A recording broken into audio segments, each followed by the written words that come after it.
ಸೀತಾಫಲ ಹಣ್ಣು ಹಳ್ಳಿಗಳಲ್ಲಿ ನಾವು ಹೆಚ್ಚಾಗಿ ಕಾಣಬಹುದಾಗಿದೆ. ಇತ್ತೀಚಿನ ದಿನಗಳಲ್ಲಿ ಇದರ ಲಾಭಗಳು ತಿಳಿದ ನಂತರ ಜನರು ಇದನ್ನು ಹೆಚ್ಚಾಗಿ ಸೇವನೆ ಮಾಡುತ್ತಾ ಇದ್ದಾರೆ.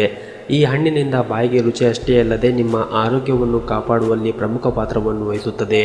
ಹೌದು, ಸೀತಾಫಲ ಹಣ್ಣು ನಾನಾ ಸಮಸ್ಯೆಗಳಿಗೆ ರಾಮಬಾಣ ಎಂದರೆ ತಪ್ಪಾಗುವುದಿಲ್ಲ. ಈ ಹಣ್ಣನ್ನು ಸೇವನೆ ಮಾಡುವುದರಿಂದ ನಮ್ಮ ದೇಹಕ್ಕೆ ಬೇಕಾಗಿರುವಂತಹ ಪೌಷ್ಟಿಕಾಂಶಗಳು ದೊರಕುತ್ತದೆ ಮತ್ತು ನಿಯಮಿತವಾಗಿ ಈ ಹಣ್ಣನ್ನು ತಿನ್ನುವುದರಿಂದ ನಮ್ಮ ರಕ್ತ ಶುದ್ಧಿಯಾಗುತ್ತದೆ. ಆದ್ದರಿಂದ ತಪ್ಪದೆ ಸೀತಾಫಲ ಹಣ್ಣನ್ನು ಪ್ರತಿನಿತ್ಯ ಆಗದಿದ್ದರೂ ಕೂಡ ವಾರದಲ್ಲಿ ಒಂದೆರಡು ಸಲ ಆದರೂ ತಿನ್ನಿ.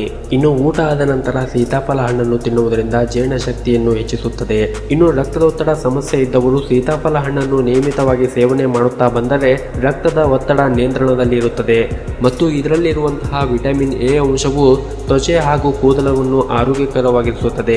ಅಷ್ಟೇ ಅಲ್ಲದೆ ಕಣ್ಣಿನ ಆರೋಗ್ಯಕ್ಕೂ ಕೂಡ ಒಳ್ಳೆಯದು.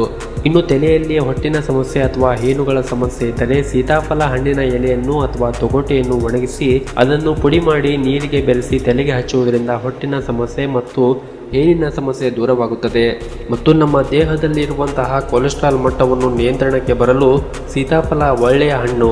ಇದರಲ್ಲಿ ಇರುವಂತಹ ನಿಯಾಸಿನ್ ಮತ್ತು ಡೈಟ್ರಿ ಫೈಬರ್ ಅಂಶವು ಕೊಲೆಸ್ಟ್ರಾಲ್ ಮಟ್ಟವನ್ನು ತಗ್ಗಿಸಲು ನೆರವಾಗುತ್ತದೆ.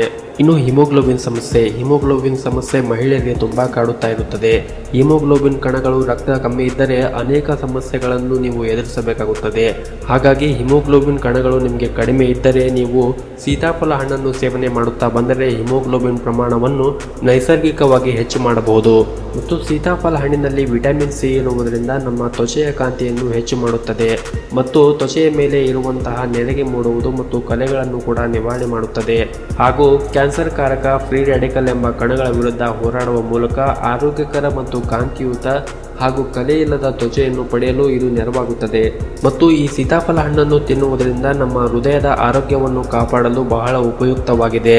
ಇದರಲ್ಲಿ ವಿಟಮಿನ್ B6 ಪ್ರಮಾಣ ಹೆಚ್ಚಾಗಿರುವುದರಿಂದ ರಕ್ತದಲ್ಲಿ ಹಿಮೋಸಿಸ್ಟೈನ್ ಸಂಗ್ರಹವನ್ನು